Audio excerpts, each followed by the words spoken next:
views and opinions expressed in this program are those of the participants and do not necessarily reflect the views of BronxNet or the program underwriters. And good morning, everybody, and welcome to Open, the show that opens up the Bronx and the world to you. I'm your host, the Dr. Bob Lee from 107.5 WBLS. We have a fantastic show lined up for you today. Coming up on today's show, we'll take a look at a recent event in politics that hit our community and the local impact in our community.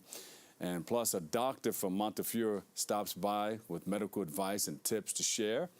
And we'll sit down with a domestic violence survivor for a look at her story and organization to give back to those who are going through some of the same. And then we'll find out about what one group is doing to bring creative programming to social service institutions and how we can support them. And after that, we'll have a conversation with a multi-talented artist and learn her inspiration. And then later on, singer, songwriter, and dancer, Dontius. Well, he joins us for a look at his unique style and work to entertain. We'll see how he can dance and see what he's working with. Stay tuned. All this and more is headed your way because we are now open.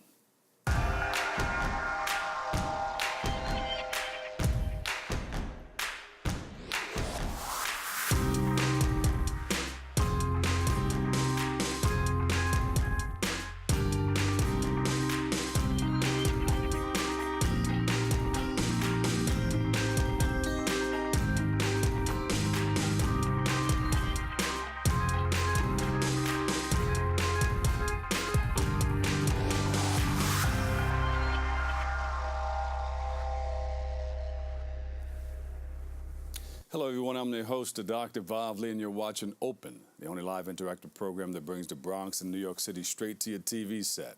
Stay connected to us through social media, BronxNet TV. We want to give a special welcome to our viewers watching live on Manhattan Neighborhood Network. Big up to you guys. Let's give them a big round of applause already. Thanks for tuning in. Thanks for having us. All right. Leading things off, last week, 15-year-old Alessandro Guzman Feliz, he was seen dragged out of a local bodega down the street from where he lived, there in the Bronx, and he was fatally stabbed. Arrests have been made, and NYPD is urging people to come forward with any additional information. You can stay with us on BronxNet as we continue to bring more about the story and follow the hashtag #JusticeForJunior. On a national front, as a response to recent immigration policies, Bronx Borough President Ruben Diaz Jr. held a rally to send a message that children belong with their families. Let's take a look. We know that in the country there's this robust debate about immigration reform, but this is more than just a debate on immigration. In fact, if anyone has any doubt, any questions, any misconceptions of the worth and value of the immigrant communities, all they need to do is look at the turnaround here in the Bronx. In New York City, we take great pride in our ongoing societal artistry of adding pieces to our gorgeous mosaic. However, today we are here for something far more than that. We are here because of a humanitarian crisis orchestrated by the President of the United States. We are here today to address a stain on our nation's soul, one that may never, ever be removed or washed away. When you see images of babies pulled away from their parents, screaming and crying, when you see them being thrown in cages, we must ask ourselves, what in the world has gone wrong with our country? Ladies and gentlemen, what we are witnessing is nothing short of state-sponsored child abuse. We are here to say collectively in one voice, it is disgusting. It is un-American. It is the most inhumane act that any government can do.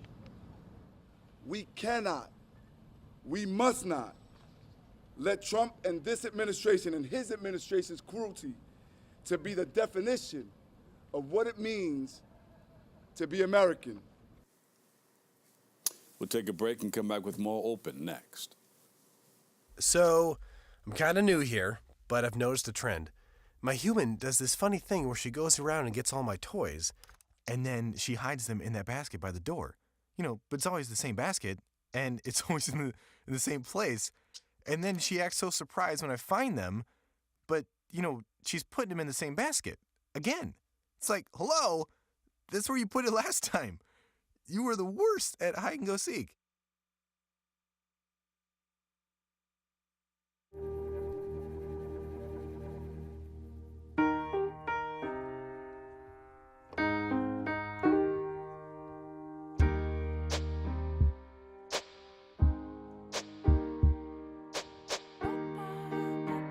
And I can't change, even if I tried, even if I wanted to. My love, she keeps me warm. She keeps me warm. She keeps me warm. She keeps me warm. She keeps me warm. She keeps me warm. We are neighbors and best friends. I love my sister. My heart doesn't see race. Love is love. Our family is no less than any other family. Love is kind. Love is patient.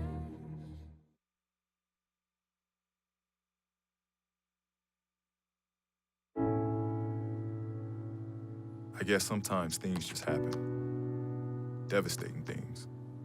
Your whole world changes in an instant. That's what happened to me the day my mother had a stroke. I'm Paul George, and I want you to spot a stroke fast. F, face drooping. A, arm weakness. S, speech difficulty. T, time to call 911. Protect the ones you love. Spot a stroke fast. And welcome back, everybody. I'm your host, Dr. Bob Lee. Our first guest is here. Dun, dun, dun, dun. First time here? Yes. It's okay. It's a beautiful thing. Give her a big round of applause, and you are very much welcome. Okay. Thank you. And Melissa Laudano of Montefiore Medical Center. She joins us for a look at the overactive bladders and the health impacts. Yes. Tell us a little bit about how you got started in this first, what you're about. So I am an assistant professor of urology at Montefiore Medical Center, Albert Einstein College of Medicine. I trained as a urologist and have also done a fellowship in pelvic floor medicine. So we treat both men and women with overactive bladder syndrome. This is something that 30 million people living in the United States suffer from. Yes. So it's a big health problem. Many people don't necessarily seek out the attention of their doctor for this problem, so it can go undiagnosed for some time.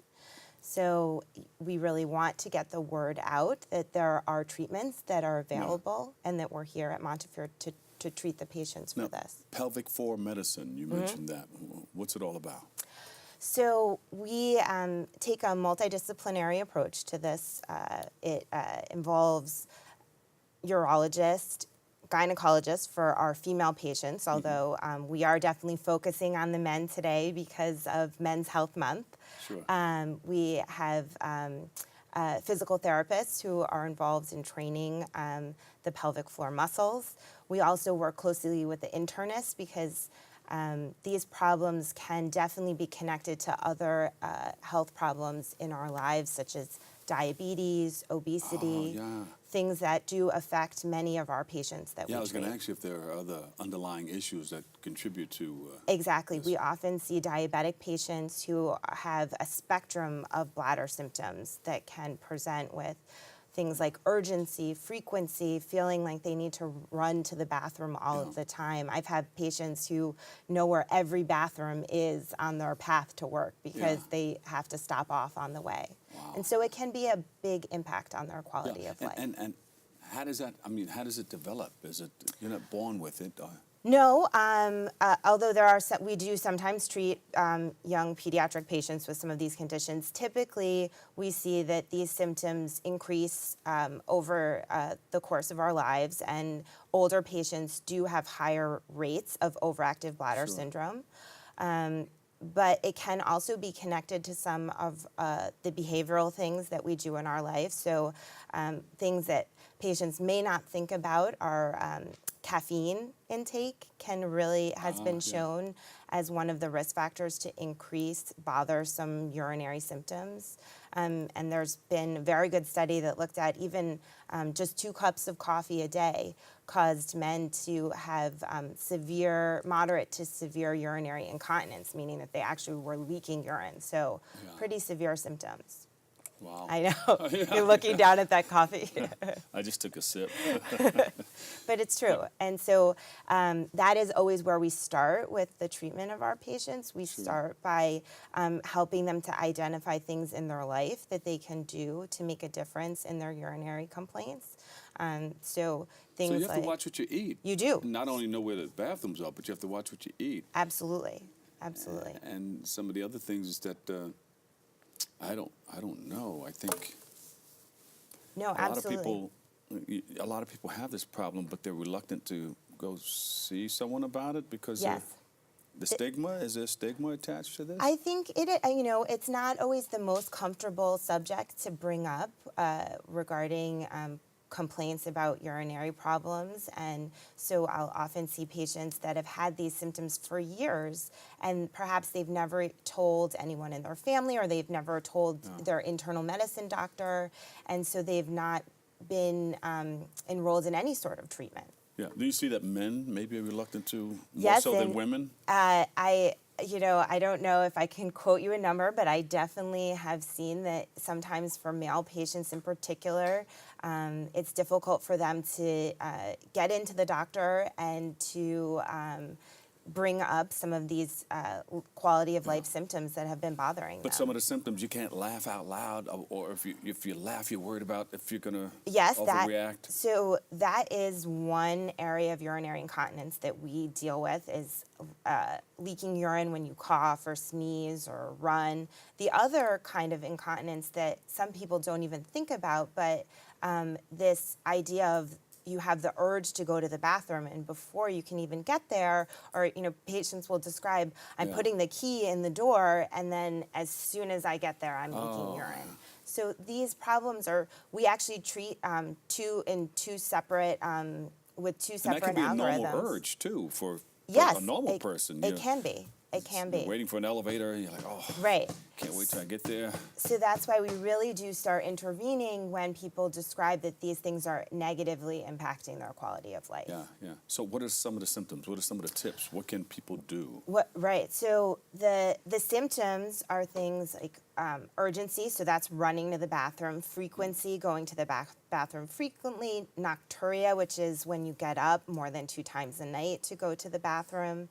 And not feeling like you're completely emptying your bladder, maybe? Yes, this is another symptom that many patients describe, this feeling like they can't get all the urine to come out. So those are some of the red flags that you should bring these conditions up to, or these symptoms up to your doctor.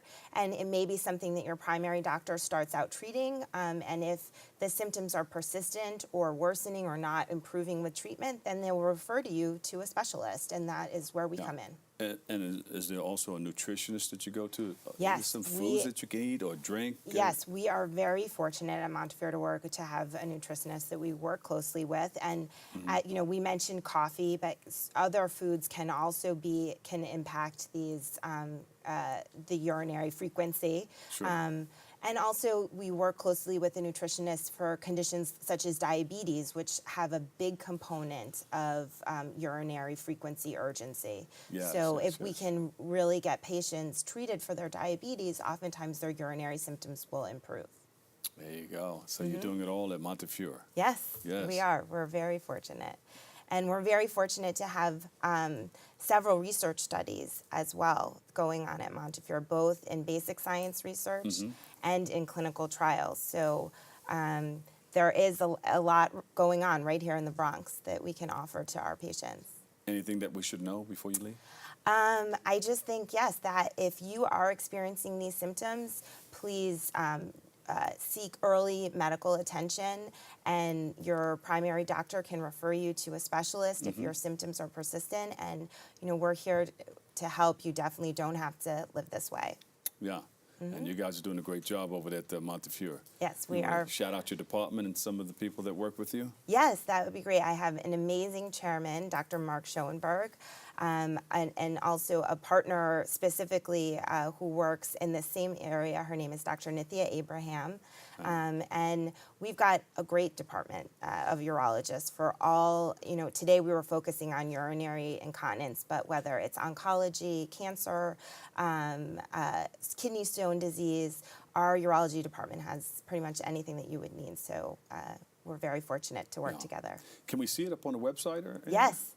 We have a website. I think we also have our phone number, our direct line for patients to call for for appointments, so that they can have access to getting in quickly. What's the website? It's Montefiore, www.montefiore.org, and I think you guys have the phone number We'll to get the number, flash out for us. Yeah.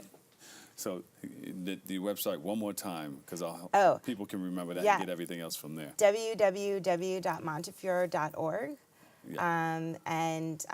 Yes, so go to the website and you can navigate to the Department of Urology if this is specifically the issue that you need. Thank you for all that you do. Thank you for your service, and we well, appreciate thank your you for awareness having here me. on BronxNet. Yes. Thank you. Give a big round of applause, everybody. Dr. Melissa A. Laudano, MD, attending physician, Montefiore Medical. Yes. Thank you. Yes, thank All you right. so much. We'll take a quick break. We'll come back with a whole lot more next on Open. Patriotism. It inspires passionate debate. It's worn like a badge of honor with good reason, because it means love and devotion for one's country. But what really makes up this country of ours? It's the people. To love America is to love all Americans. This year, patriotism shouldn't just be about pride of country. It should be about love. Love beyond age, sexuality, disability, race, religion, and other labels. Because love has no labels.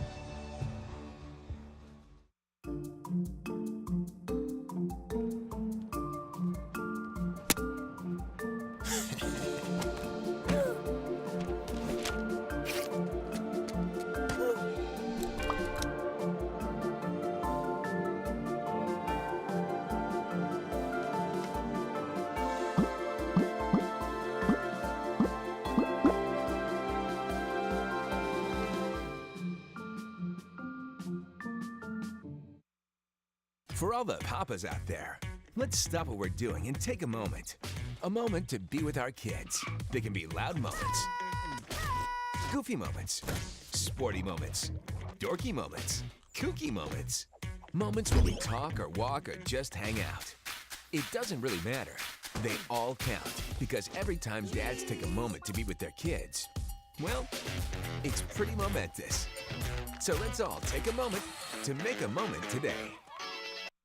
Every time I hear the alarm bell go off in school, I think it's an air raid. A lot of houses in our neighborhood have been destroyed. I like to close my ears and sing songs whenever the bombs come close. I'm worried our new neighbors won't like us. But I know it's all gonna be worth it. I just want my family to be safe. But these are not my words. These are not my words. These are not my words.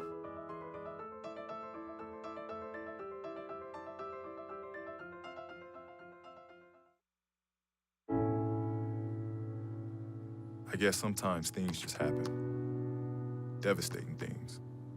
Your whole world changes in an instant. That's what happened to me the day my mother had a stroke. I'm Paul George, and I want you to spot a stroke fast. F, face drooping. A, arm weakness. S, speech difficulty. T, time to call 911. Protect the ones you love. Spot a stroke fast. And welcome back. On September the 8th, Love Shouldn't Hurt will hold an event, Diaries of a Successful Black Domestic Violence Survivor. Joining us with all the details on her story, we have the details and all that and a whole lot more, is the founder, Melissa Holmes. Melissa, Absolutely. we welcome you. This is your first time to the show? Yes, it is. Well, we welcome you with open arms. Thank you so much.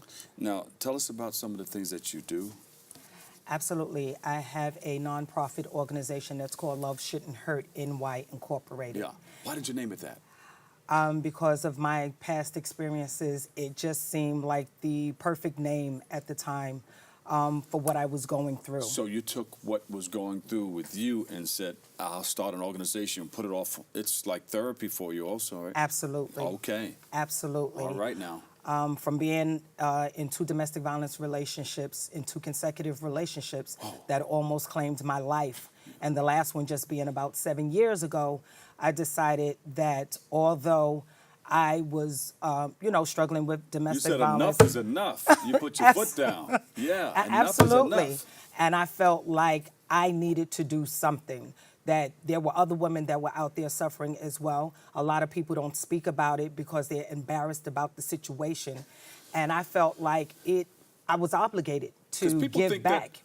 And people think that, it's easy. You can just walk away from the situation, but there's some things that hold you there. What are they? There's different things that hold people there. Everybody's situation is absolutely different. But the most common reason that someone may stay is because they have been intimidated, they have been threatened, and they are afraid to leave because they feel that the abuser might make good on his word, and he may find them, and then if he find them, he may kill them. So they figure that if they stay and they endure the abuse that they have been going through, it's rather they stay there than leave, because then all he wants is just them to be there. So as long... and you mentioned something about embarrassment. Embarrassment is the #1 factor, because there's so much victim shaming now, and people feel like once you tell them that this is what you're going through and this is what your situation, the first thing people's response is usually, well, if I was you, I would leave. Why would you stay? And they don't understand. It's a process. You just can't pack up and just leave like that, because most homicides happen once the victim actually leaves. So you have to be absolutely careful about your escape. Yeah. So tell us about your threat. You mentioned twice. Yes. My first abuser, which was my husband, this was a man that I had married in 1998. But we had dated for 5.5 years before we had even gotten married. This was somebody that I thought I had knew. But the minute my last name became his last name. Right after. Whoa. He became somebody I no longer had knew for the last 5.5 years. To make a long story short, we actually had hits out on each other. My God. Absolutely.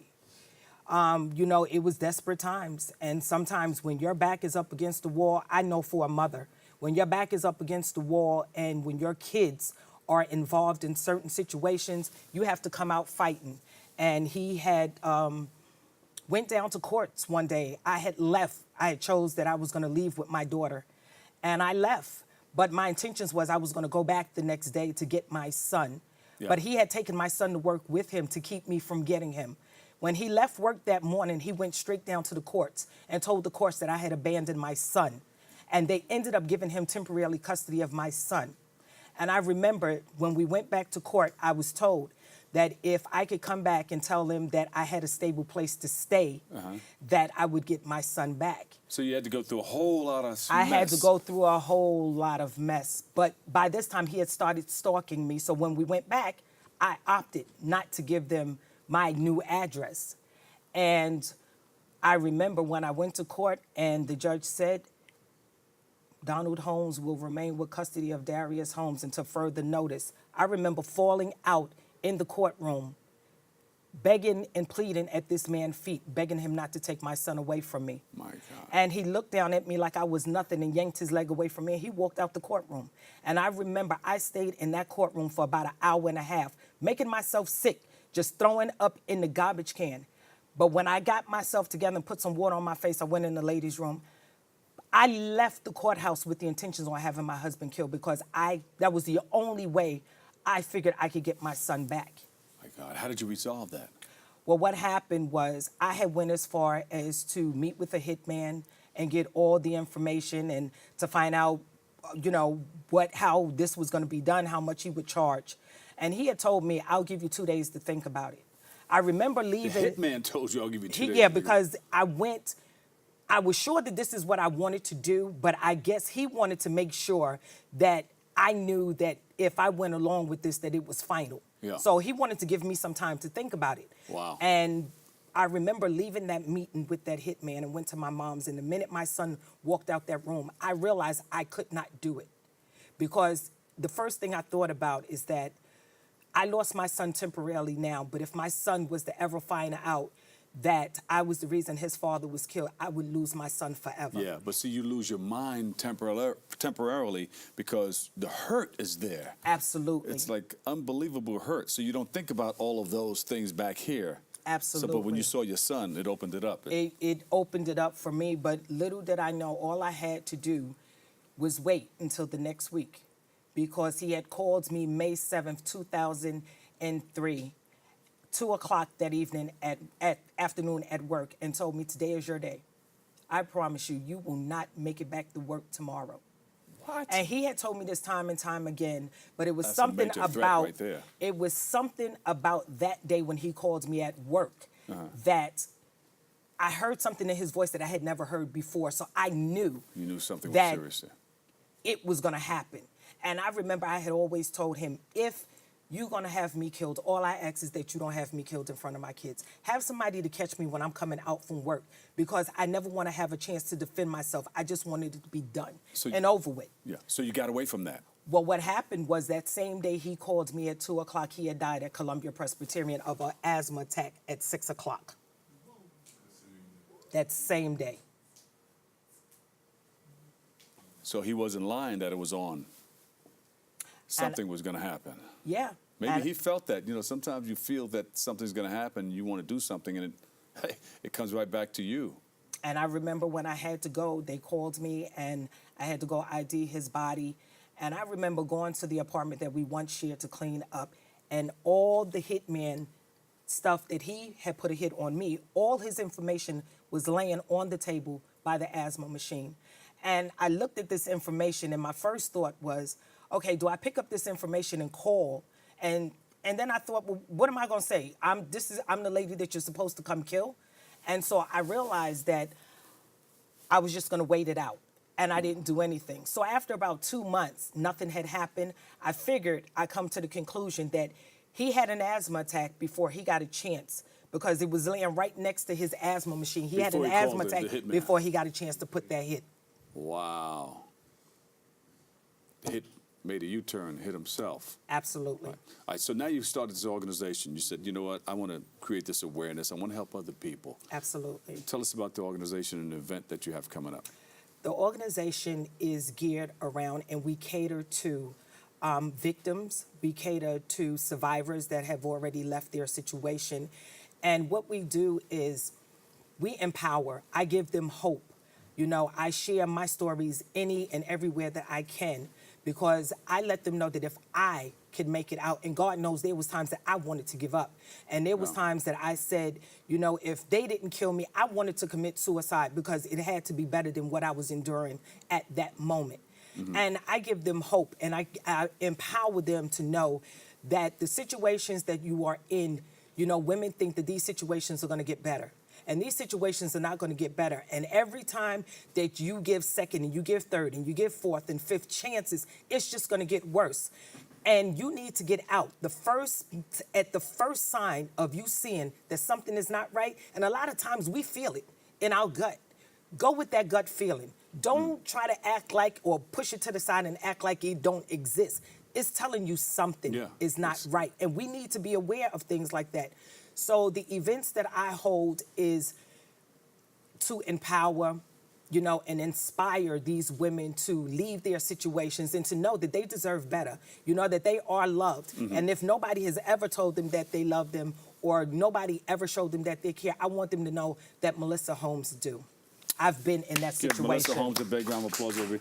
Diaries of a successful Black domestic violence survivor. Melissa Holmes, founder and CEO, Love Shouldn't Hurt, and why? Absolutely. Do you have the website? I do. Send us there. It's www.loveshouldn'thurtny.com. We love you. Thank you for all you do. Thank you. And glad you came through it. Thank you so much. All right. We have to take a quick break, but stay tuned. We'll be right back with more Open. That's a book, you know.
Hi, I'm David Lesh, legal correspondent to the morning show Open. If you have a legal question that you'd like me to answer, please send me an email at davidlesh@bronxnet.org, and I will address it on our Ask Your Lawyer segment.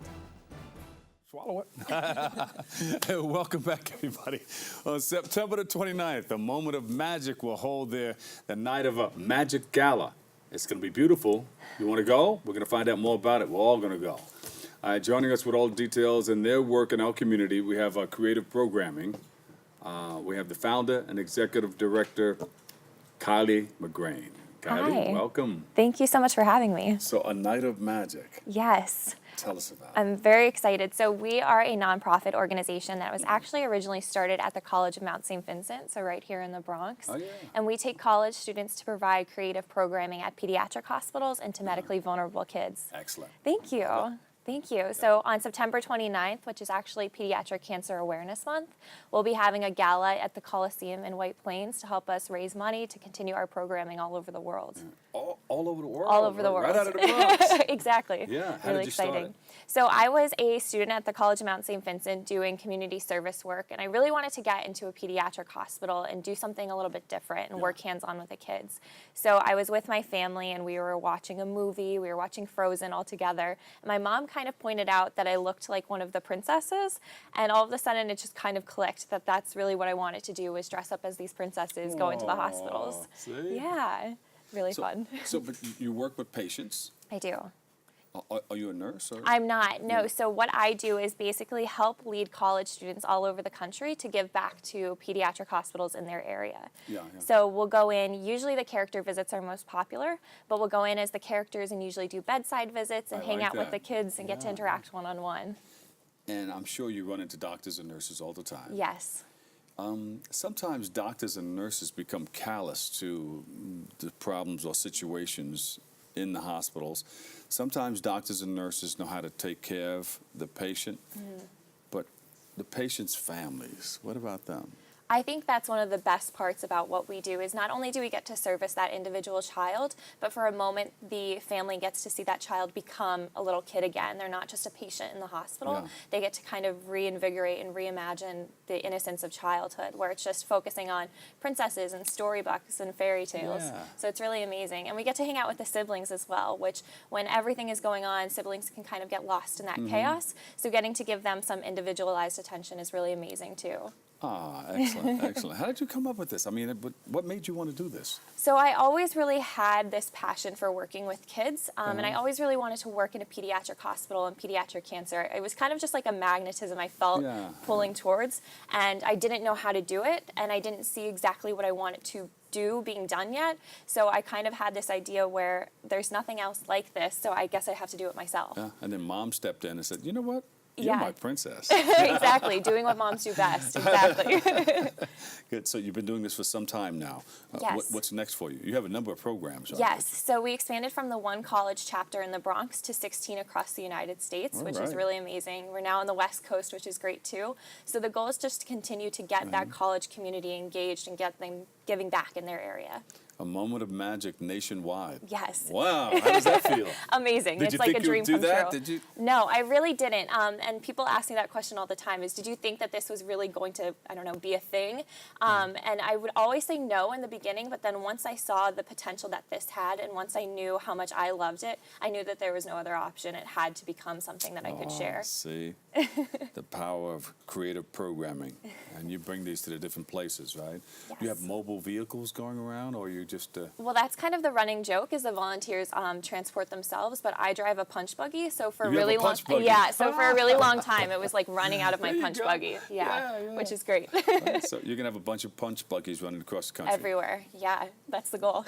I can't wait to punch somebody when I see it. Exactly. Can't miss us. Punch car. We still do that? Remember the old Volkswagen punch car?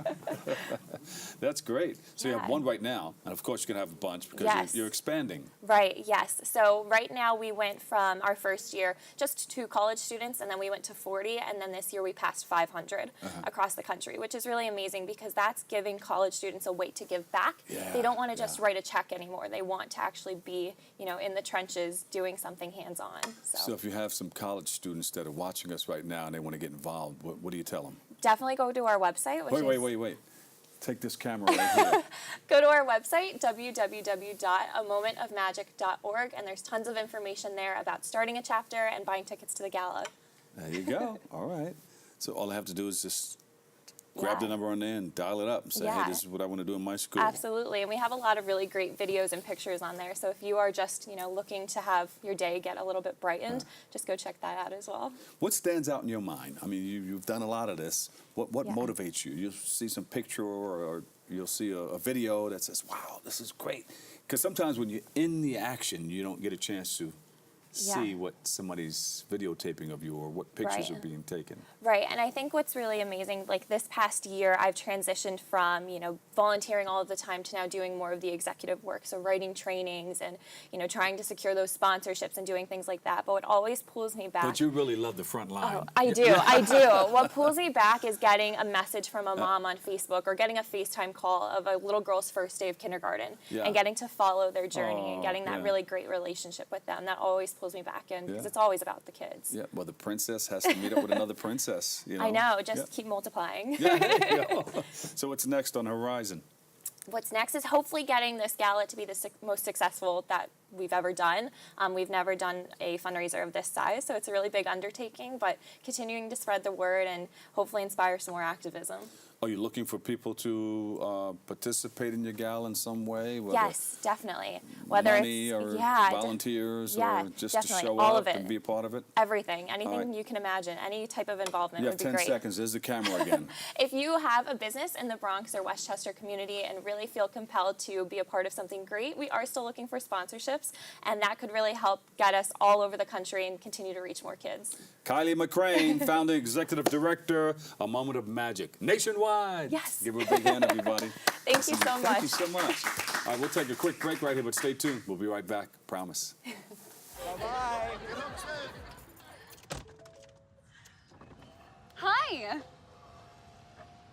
Hoping for a crisp breeze to help keep you alert.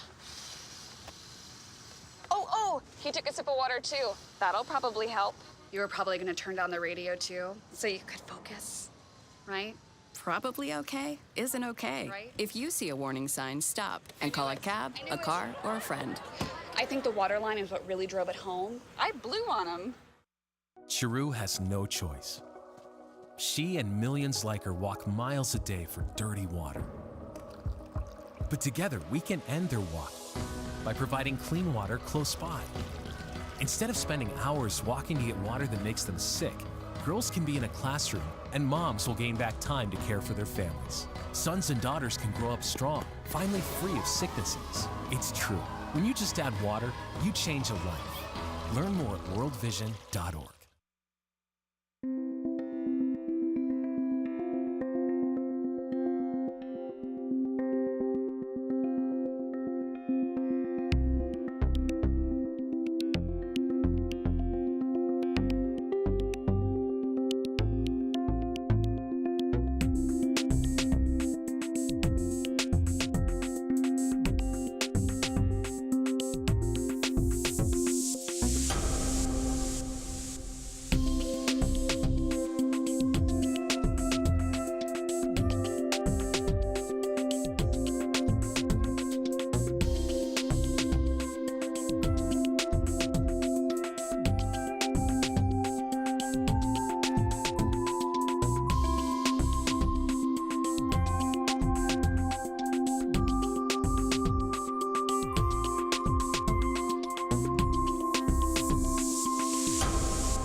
Welcome back. Our next guest is a singer and songwriter from the Boogie Down BX. Go like this. And you're Bronx strong because. No doubt. As he joins us for a look at her work in the industry and her new song, and her inspirations. We welcome Lady Victory to the show. Hey. Victory's in the house. Yes, how you doing, Dr. Bob Lee? Thank you for having me. So I heard you can sing. Absolutely. Yes, You're going to give us a short taste? Not now, but later on. I would love to. You would? I would love to, sure. All right. So tell us what you're doing now. You've been in the industry for a little while. Yes, I'm originally from Sugar Hill Records that started hip-hop music back in the early 80s. I drove up to that mansion, that long driveway up in Inglewood. Was it Inglewood? Yes, Inglewood, New Inglewood Jersey. Cliffs. Yeah. Mm-hmm. Sylvia Robinson. Sylvia, yeah.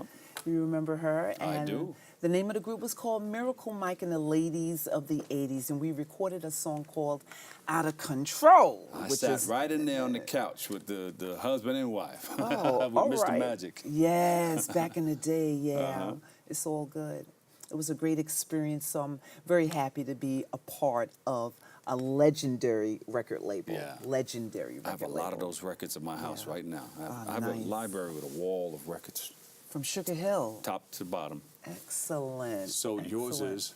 The song was called Out of Control by Miracle Mike and the Ladies of the 80s. Look at that. Yeah, it was real cool. Do you guys still get together? Actually, Smiley is a wife now with a lot of kids. And Mike is in the South, so I haven't been in contact with him for about a year. You ever think about jumping back together and doing something? Yeah, that would be really nice. It would. I would be interested. I wouldn't mind that. So why don't you ask for that? Tell them to come on, because they watch this. This is nationwide. Yeah. This is worldwide. Yo, Mike, it's your girl, CC LaRock. Come through. 212-252-4079. You know the number. So you're going to tour some more. Well, now I'm doing inspirational music, Dr. Bob Tell us Lee. about it.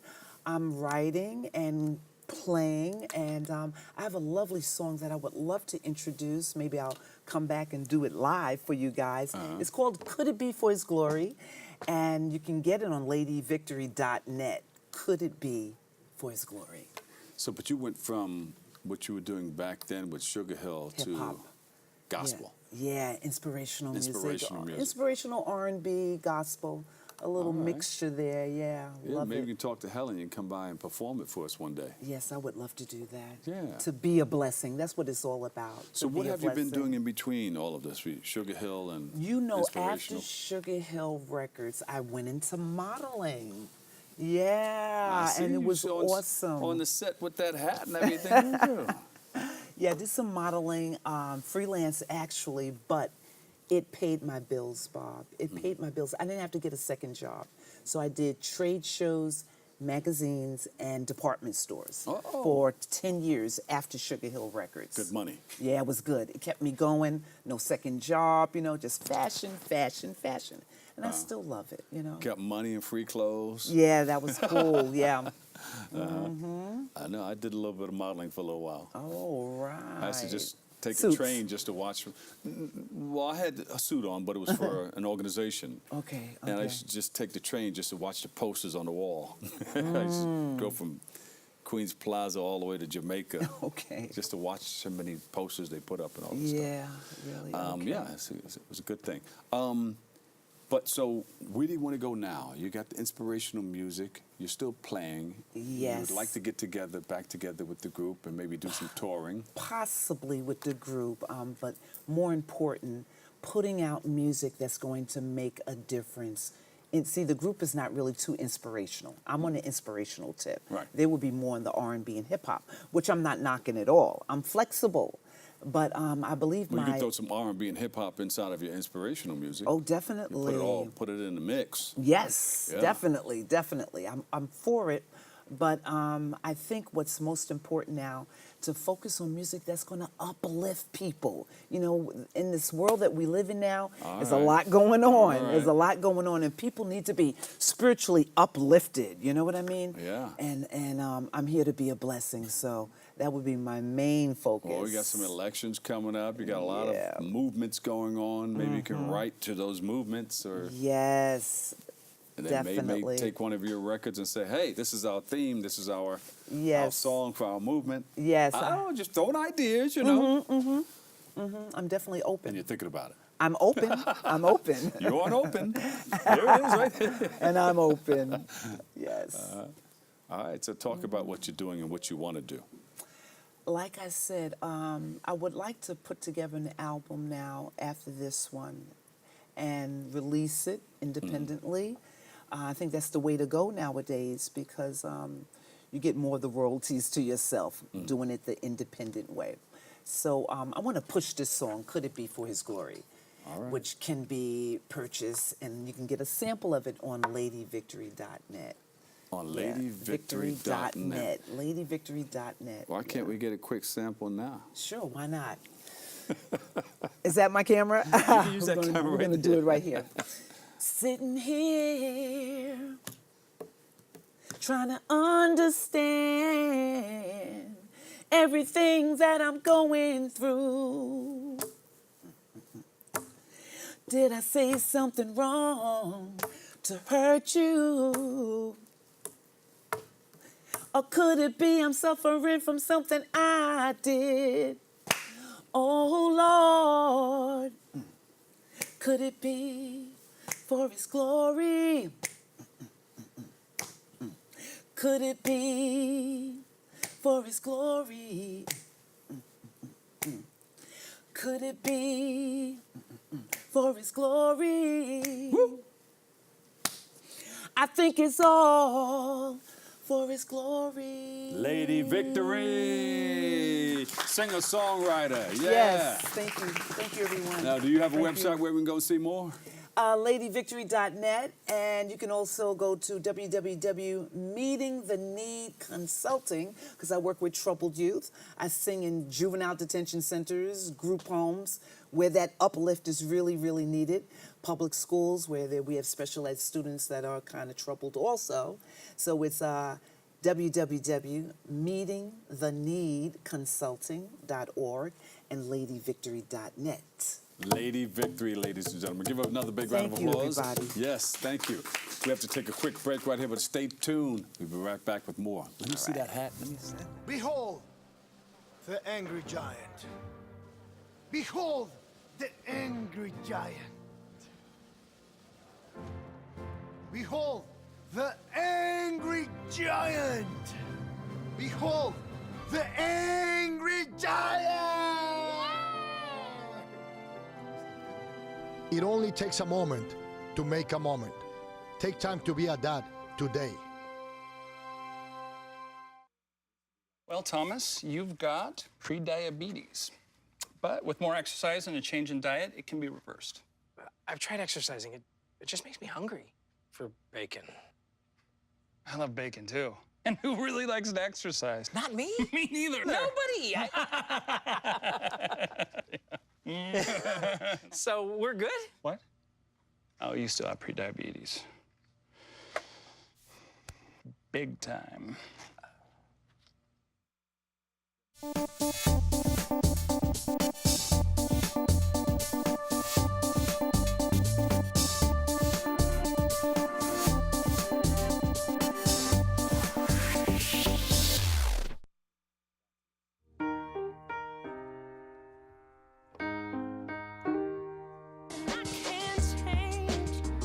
Even if I tried, even if I wanted to. Welcome back, welcome back, welcome. We love you. Thanks for tuning in. Thanks for checking it out. Our next guest is a singer and songwriter and a dancer. Maybe we can you clear the floor? Maybe we can have him do some steps right here. You gonna do it? Maybe you can tabletop? He has been entertaining since the age of 14. We welcome Dontius to the show. Give him a big round of applause, everybody. Dontius, tell us about your work and what you do. Well, I'm an upcoming artist, working with RZA and his new label, 36 Chambers. Oh, all right. And I got 2 songs in the movie from Lionsgate. Uh-huh. The movie's called Love Beats Rhymes. It's on Netflix now, so you can get the chance to watch that. Yeah. Yeah. So wait a minute. You wanted to do this. You said, you know what, I got involved in this at age 14. Who were you looking around watching at that time? My influence? Yeah. At the time, my influence was just the entertainers that let their soul on stage. I was watching like James So not Brown. just the singer, the guys who Yeah, dance. the James guy that Brown, danced, James Michael Brown, Jackson. Michael Jackson, Marvin Gaye, Marvin Teddy Gaye? Pendergrass. Yeah. they set the mood, you know. So, and then you got the new era, you got the Bruno Mars, The Weeknd, Chris Brown, my favorite, Trey Songz, my favorite, Usher. Well, you can fit in that category, right? Yeah, man. Got the I dancing and singing study all of them, you know. Yeah, but they put their soul on stage, so that's what I look up to. You know how to dance like each one of them? I dance like me. I don't dance like nobody But else. would you take something from everybody else and say, this is me? I look at Bam. everybody else and learn. And I know learn. what they do now. This is mine. I'm putting it all together my way. I got you. I hear you. I hear you. So, you know this person right here? Oh, that's RZA from. Oh yeah, You know Wu-Tang. RZA? Yeah, I know him personally. He comes up to now. the station a lot, you know. Yeah. Yeah. Oh, he do? Yeah. I've been submitting my songs to RZA for a couple years. I sent a few labels to I sent a few music to some of the labels that he owns. Yeah. But I love his musical genius, and I always respected him and his music. So, did you get any answers back? Yeah, after submitting my songs to one of his labels, I got a call from the CEO of that label. And through him, I've gotten a place in a movie RZA directed, Love These Rhymes. And they love the songs. Yeah. How did you feel after you got that answer back, after you got that call back? To be honest, Did it soup you a little bit? Nah. Oh man, thank you for calling me back. Oh nah, I mean I was just normal, cause you know, it is. Because you what never it know is. where it's gonna go. Yeah, you don't know where it's gonna go. I don't get overexcited. You Until know, after you do it. happen. All right, yeah, wow, look what I did. Yeah. Yeah. It just I worked. try not to talk about it either until after it happens, because you know so many things come your way, but you know you may go out there and tell everybody, look what I got, look what's going on, da da da. And then it if don't doesn't happen. Yeah, then you're like, oh, yeah. because they're gonna continue to ask you, hey, what happened with that thing? And then you gotta, well, you know, you know how it goes.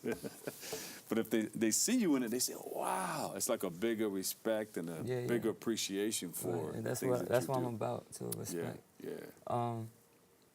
But after submitting my music, I had an audition. I did good. Yeah.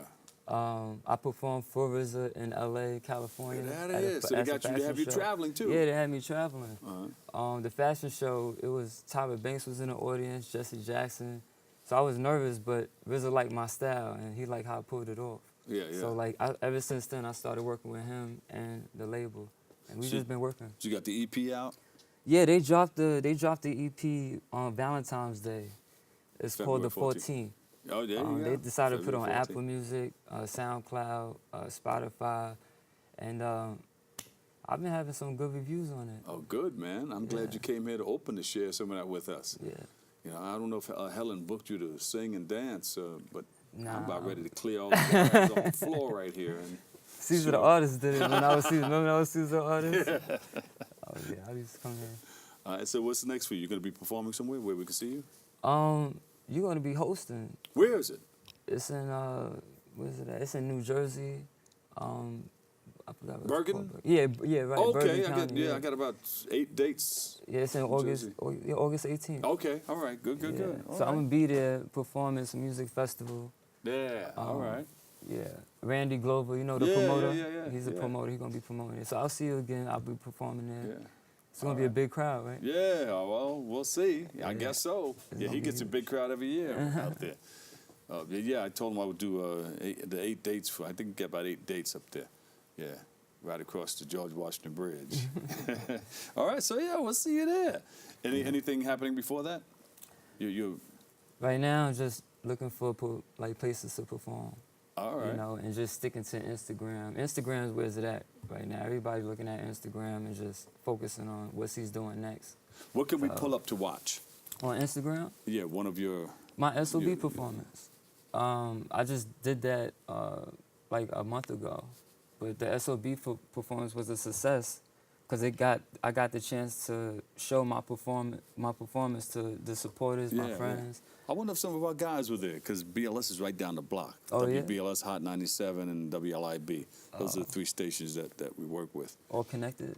Yeah, it's all on the same floor, you know. Oh, wow. Like when I go up there, Flex is right here, and Lenny Green is right here, Quiet Storm, and then I come on after Lenny Green at night, and then LIB is right on the other side of WBLS. So, but it's all right there, you know. Sometimes you got to close your door because Flex is banging the music. You know, he keeps his door open, so everybody else got to close their studio door. But that's good. You were right there, SOBs, huh? Yeah, it was a success. All right. So ever since then, my streams has been going up for Spotify, Apple. But all right. We just gonna keep working, keep moving. And we're gonna keep checking you out. Yeah, because I'm gonna have more songs in the movies. movies. For a while. Now you're here. Yeah, just working. Started from the bottom, now we're here. Funny. And you say this. Started from the bottom, now the whole team's here. I wanted to give you a wine glass, like a gift. I was gonna come here with the wine glass and give you a gift, but okay. This next time I come here, I'm gonna give you a nice. Yeah, no, we'll get it. Next time you come, you got to perform for us too. Oh, yeah, of course. All right. Y'all have Helen, hook him up, all right? Hook him up on the Monday sound stage. Open Monday sound stage is right over there. Okay, we got the music and the speakers and all that stuff. You love it. Yeah, I update everything. Give him a big round of applause, everybody. Dontius, and we'll see you out there. All right, unfortunately, that's all the time we have for today's show. We'd like to thank all of our guests for tuning in and checking it out. And if you missed any part of today's show, well, you can tune into the recablecast of Open at 5 and 10 p.m. or you can watch anytime on the web at bronxnet.org. Or you can catch an all-new episode Wednesday at 10 a.m. with our host, Darren Jaime.